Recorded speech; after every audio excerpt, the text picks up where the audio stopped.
morning people, welcome back to another video. As you can see, the sun is just about coming up, and as you can also see, I'm on foot today. Yeah, that weasel's deserted me and decided to go off, so I'm left to it on my own. But hey, it's going to be a beautiful morning. Like I say, the sun's out, and we got a little bit of a hike to the coast this morning, but hopefully we've got some interesting content for you. Anyway, I suppose we better get this underway. Let's do this.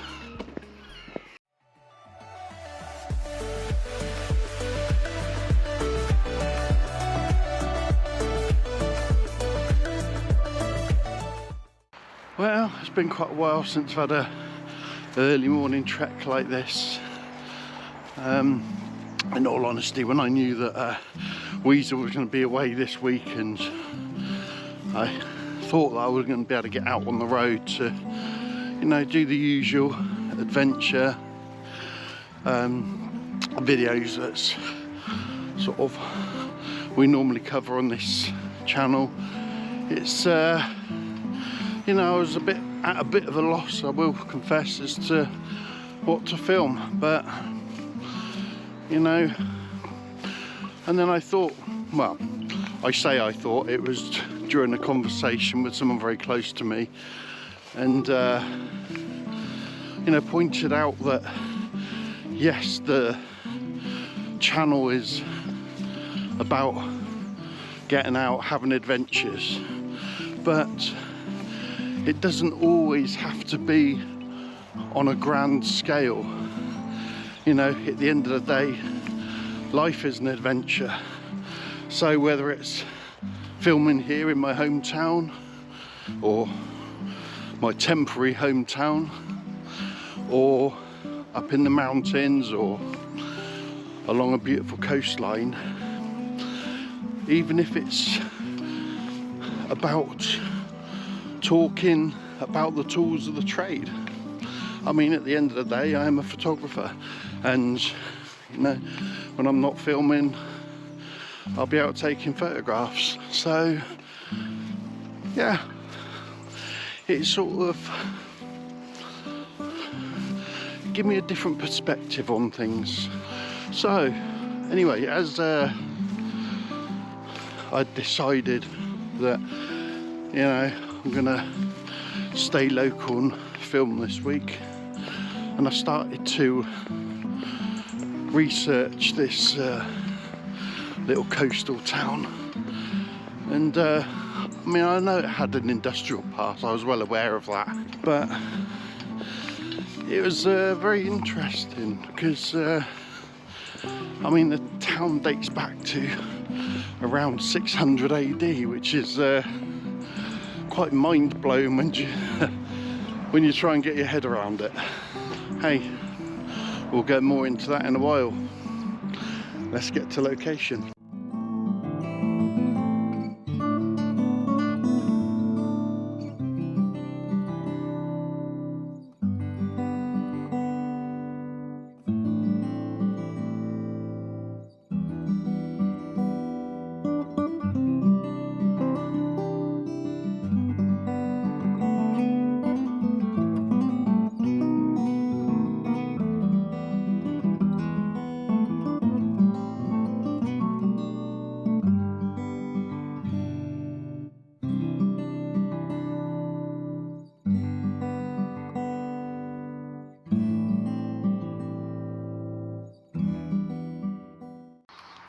Well, we're not too far into the walk, and the industrial heritage of this town is really evident if you're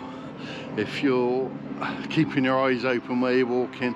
I mean, I've crossed several footpaths where you can still see the rails embedded that would have been used to ship the coal or tin or other resources from further inland out to the ships out at the coast. We've got abandoned buildings here that look like they could have been part of a warehouse or storage, or it's once you start to look for it, it's you know, it's really quite fascinating what's actually here in plain sight. It's just most people busying around their day don't really pay attention to these signs, this heritage. You know, too busy driving to work or what have you. They probably pass it every day, for years, and it's really fascinating.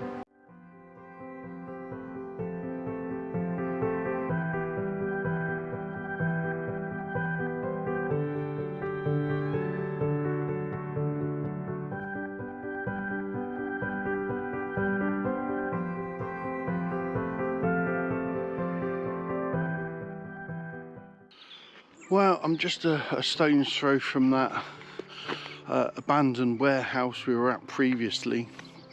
Now, this looks like a towpath, or what might have been an old roadway that is, as you can see behind me, is a tributary which was known as Llanelli. I know my Welsh is bad.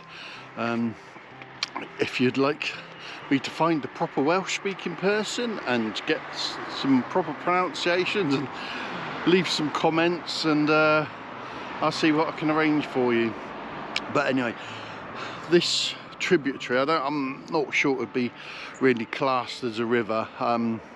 It does go out to the sea and runs right into the centre of town, just behind me, under what's now one of the main arteries into the town. The river disappears, or the tributary disappears under the road there. Now, I followed it on the map, and it goes literally right through the centre of town, under a lot of the buildings, and goes on for quite a significant amount of miles. So you can just imagine that it would have been used to ship all that raw material for industries, then straight down to the docks, which we'll be heading to, and then out around the world. But it's interesting that, you know, you probably barely see it as you come along the road here. It's sort of so low down, and this what would have been a towpath is pretty well abandoned now, but and it's still tidal as well, which is interesting.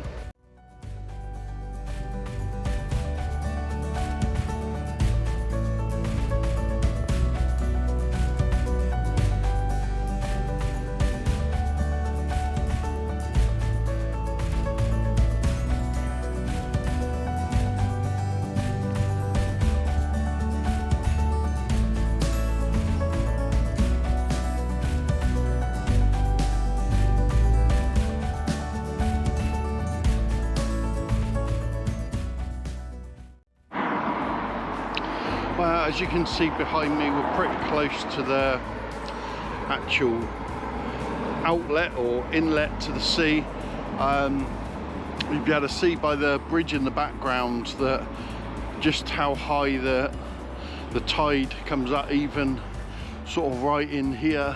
Yeah, it's interesting, it's fascinating to think that boats would have been coming up and down here collecting resources for the town and for the surrounding areas. You can still just about see the wreck of an abandoned boat there, so there's still much heritage to be seen here. And the amazing thing is, if I turn around,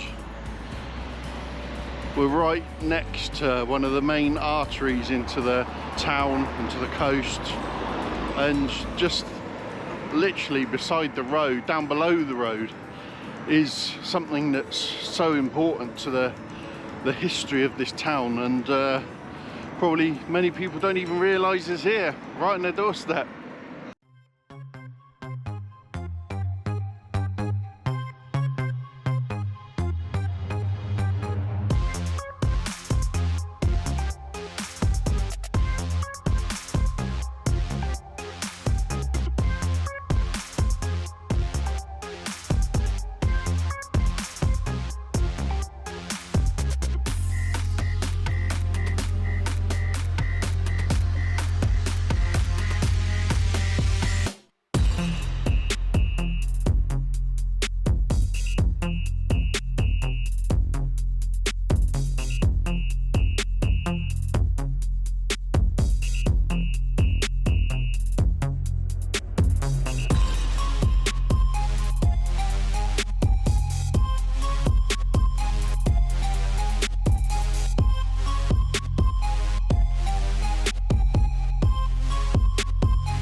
although not an old building, it's still an interesting building on the coastal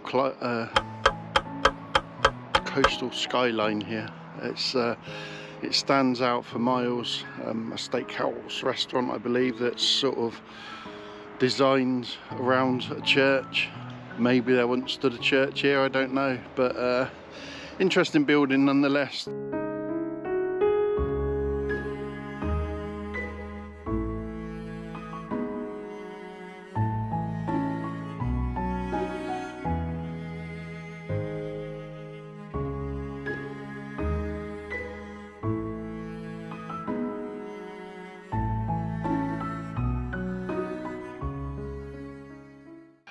As you can probably see, the sun's well and truly on its way up now.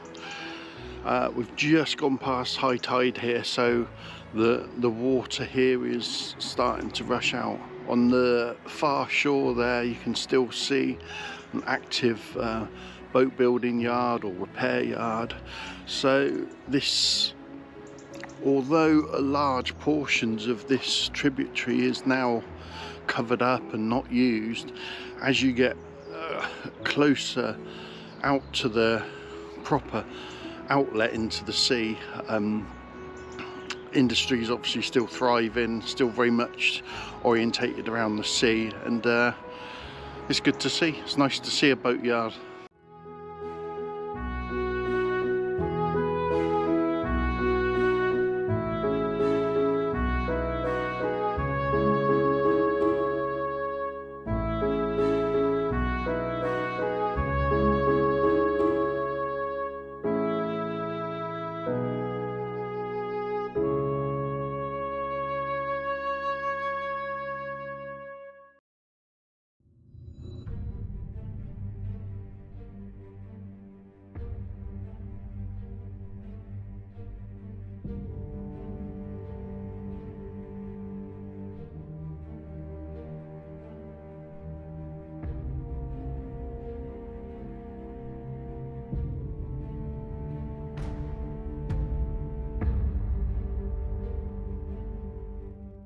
Well, I've just crossed the road that's part of the infrastructure that takes you to what is the now redeveloped seafront. As you can see behind me, we're now at the inlet proper. We're over the last bridge. As you can see, the tide's already starting to drain away behind me. Mud flats, sandbars, and what have you here.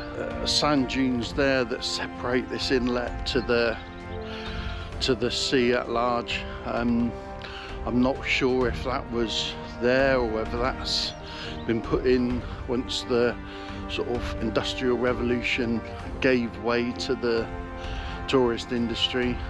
But yeah, it's interesting to try and piece together the story.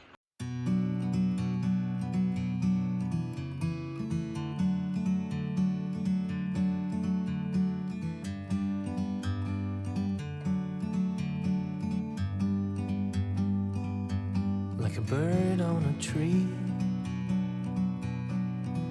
I'm just sitting here.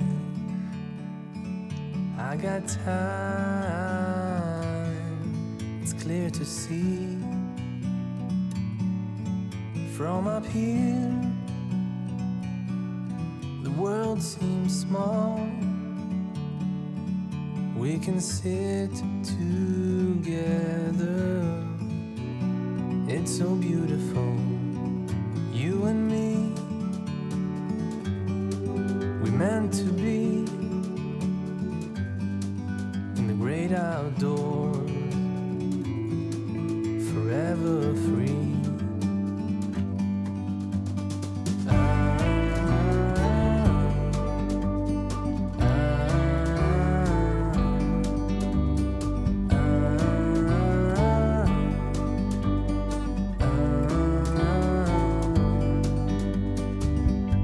Sometimes you need to go and take a step back the truth around you. From a distance you can tell.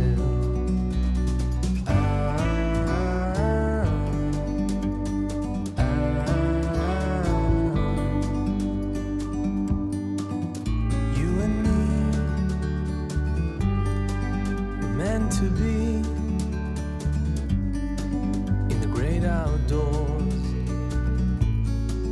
forever free. It's hard to distinguish from the remnants here that this used to be an industrial hub for South Wales, for the world in fact. Looking around here, there's still the remnants of the dock, and it's hard to imagine that because this is such a tidal area that it must have been a real job or a real juggling of timetables to get boats in and out of here safely with their cargo. It's impressive to think about, and seeing it now as sort of a fast drying quagmire. It is hard to imagine that, you know, ships bound for a whole manner of countries around the world come in and anchored up here in port.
Well, I'm up here on the high point of the sand dunes that form a sandbar between the sea here and the inlet from where we've just come from over there. It looks like a natural formation, but I don't know, I couldn't find out if this was put in as a sort of a tidal barrier after the Industrial Revolution left the area. I know that if it was here at the time and it is natural, it must have been a real job to navigate the tides, because there's such a narrow window of opportunity when the tide's high to get into the inlet and to get to the docks, which are sort of further back this way. It must have been a real task. Like I say, I can't confirm whether this sand dune is man-made or whether it's always been here, but it certainly makes for an interesting feature, and it gives you an amazing perspective of the whole area and how industry would have worked here. So I've got my drink, I've got a nice comfy spot here on the sand dunes, wonderful surroundings. So let's talk some history now. Obviously I've touched upon the industrial heritage as we've made our way here to the final spot. Let's go back a little bit further. So the town here, as it's known as Llanelli, was first established as a small village in the early 600 AD. Now there were records showing that there were up to about 5 wooden hill forts in the surrounding area, but the town as it's established now wasn't until a little bit later than that period, when a church was founded, Saint Eli, and it was actually founded on the banks of the tributary that we've walked along most of the way to this point, and that really was the start of the town as it is now. Now, once that church had been established, people started to come in from the hills, in from the hill forts, and then obviously the town grew around that, with very much with the church at the centre of the formation of the town. Around the same sort of time, there was also a church established at an area known as Llanelli, which at the time I suppose would have been quite a way out of town, but obviously with growth over the years, that is now sort of a suburb of Llanelli, very close to Swiss Valley, which we've been to in a previous video. So if you haven't seen that, then don't forget to go and check that out. It's always good to go back and look at some of the older videos, don't forget. Now, Llanelli pretty well remained as quite a small village until the 18th century, and then as we moved into the late 18th century, it sort of rapidly grew as a important manufacturing and commercial centre for the area. And then there were large deposits of coal, iron, later tin and steel were mined and produced in this area. Now, it's pretty hard to imagine now, seeing the landscape we have here. But this whole stretch of coastline from where the port would have been, factories, manufacturing hubs, and even sort of power stations. I mean, there's very little sign of it here now, but yeah, you can't understate the importance of Llanelli on the world's map.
Although a seemingly narrow inlet of water here where the sea comes in, that actually opens out into what will be the bottom half of the Irish Sea, then out into the Atlantic. I really can't overstate how important Llanelli was on the world stage. At one point it was even dubbed Tinopolis, and it actually supplied 50% of the world's tin right here out of this port. Now, for what's still a relatively small town, even in the modern era after it's been developed, that's quite difficult to get your head around. I mean, 50% of the world's tin from this little area here. That's a pretty crazy thought. So now we move into the relatively modern era. Now, by the mid to late 70s, with the competition from worldwide, obviously, industry becoming more of a global marketplace, and towns like Llanelli were hit hard, and by the end of the 70s, to all intents and purposes, industry had left this area totally, and it was left as a floundering town more than anything. Now over the years, it's because it's such a nice area, they've managed to develop tourism in the area. We've got a lot of coastal walks and infrastructure which brings people in from the surrounding areas. We've also got a wetland centre here which hosts a natural habitat for lots of rare birds, different species that you don't find in areas that are outside of wetland type areas. They've got a fantastic visitor centre there. I mean, they've even got flamingos there. I mean, and who doesn't love flamingos, right? But so for a lot of years it was sort of a town quite deep in depression, much like a lot of the other towns that relied on industries like coal and tin and iron, those sorts of heavy manufacturing type industries. When you're based on the coast like this, then you've got a lot of scope for rebirth, renewal, and a good opportunity to bring people in from not just the local surrounding areas, but from further afield. And this is what's happening and continues to happen within the town. So it's gone from a bustling industrial metropolis into deep decline, and now it's ascending again. And I hope that they continue to invest in the infrastructure and take advantage of the tourism that's starting to come into the town.